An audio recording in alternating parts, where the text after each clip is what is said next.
नमस्कार, बाजार update news channel में आपका स्वागत है। हम आज बात करने वाले हैं न्यू लिथियम मार्केट में तेजी, गेम चेंजर 900% तक का रिटर्न। कृपया चैनल को सब्सक्राइब कर दे। बाजार update news channel. Lithium market में तेजी का मिलेगा फायदा, निवेशकों के लिए ये कंपनियां बन सकती है गेम चेंजर। 900% तक का दिया रिटर्न।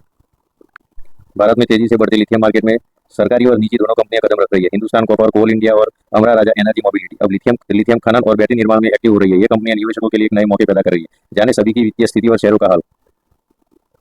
पहली है हिंदुस्तान कॉपर लिमिटेड, दूसरी है कोल इंडिया, थर्ड वन है अमरा राजा, उसका ब्रांड नेम है एमरॉन बैटरीज। हिंदुस्तान कॉपर एक सरकारी स्वामित्व वाली कंपनी है। भारत की एकमात्र वर्टिकली इंटीग्रेटेड कॉपर उत्पादक कंपनी मानी जाती है। यह खनन से लेकर स्मेल्टिंग और रिफाइनिंग तक तांबे के पूरे प्रोडक्शन के चक्र में काम करता है। कंपनी नाल्को और एमईसीएल के साथ मिलकर काबिल खनिज विदेश इंडिया लिमिटेड नाम की एक ज्वाइंट वेंचर का हिस्सा है। इसी हिस्सेदारी के तहत भारतीय पीएसयू ने अर्जेंटीना में लिथियम खनन प्रोजेक्ट हासिल किया है, जहां खोजबीन जारी है। इसके अलावा हिंदुस्तान कॉपर ने ऑयल इंडिया के साथ एक समझौता एमओयू भी किया है, ताकि अहम खनिजों जैसे कॉपर और लिथियम के जांच और विकास मॉडल पर काम किया जा सकता है। शेयर का हाल ही में कॉपर की वैश्विक कीमतों में उछाल आने से हिंदुस्तान कॉपर के शेयरों में 351.10 रुपये के साथ नए 52 सप्ताह के उच्च स्तर पर पहुंच गए हैं। कंपनी के शेयर शुक्रवार को 3 अक्टूबर को 0.87% तेजी के साथ 338.10 रुपीज पर कारोबार करते हुए बंद हुए। पिछले 5 साल में स्टॉक का भाव तकरीबन 900% तक ऊपर जा चुका है। कंपनी का मार्केट कैप 32,000 करोड़ रुपए के आसपास दर्ज किया गया है। आगे बात करते हैं कोल इंडिया। कोल इंडिया भारत सरकार की स्वामित्व वाली सार्वजनिक क्षेत्र की सबसे बड़ी कोयला बनाने वाली कंपनी है। यह देश के कुल घरेलू कोयला प्रोडक्शन में लगभग 80 to 84% और कुल बिजली प्रोडक्शन का 55% हिस्सा अकेले प्रदान करती है। अब यह कंपनी लिथियम खनन के क्षेत्र में भी प्रवेश करने की तैयारी कर रही है।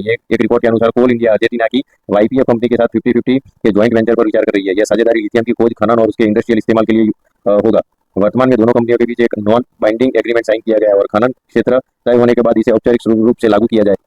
शेयर का हाल शुक्रवार 3 अक्टूबर को कंपनी का शेयर 1.45% की गिरावट के साथ 383.35 रुपये पर कारोबार करते हुए बंद हुआ। पिछले एक साल में स्टॉक का भाव 23% तक टूट चुका है। हालांकि 5 साल के दौरान इसमें 222% की तेजी दिखी है। कंपनी का मार्केट कैप 2,36,248 करोड़ रुपये दर्ज किया गया है।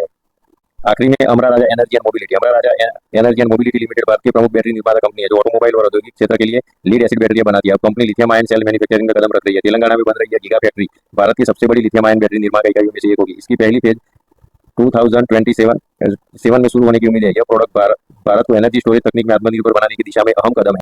शेयर का हाल शुक्रवार 3 अक्टूबर को स्टॉक 0.64% की तेजी के साथ 999 रुपये पर कारोबार करते हुए बंद हुआ। पिछले एक महीने में शेयर ने अपने निवेशकों को 2.98% का नेगेटिव रिटर्न दिया है। वहीं 5 साल के दौरान इसमें 32.64% का रिटर्न दिया है। कंपनी का मार्केट कैप 18,291 करोड़ रुपया दर्ज किया गया है। रुपया लिथियम आयन में हिंदुस्तान कॉपर लिमिटेड, अमरा राजा और कोल इंडिया इंटरेस्ट लिया हुआ है। उन्होंने ज्वाइंट वेंचर बनाए हुए हैं, इसलिए इन स्टॉक्स पर आपको एक बार स्टडी जरूर करनी चाहिए, क्योंकि ये भविष्य में आपको फायदा दिला सकता है। इसलिए ये हमारा कोई रिकमेंडेशन नहीं है, सिर्फ हम लोग ये सलाह देते हैं कि आप इसको स्टडी के लिए एक बार जरूर देखें।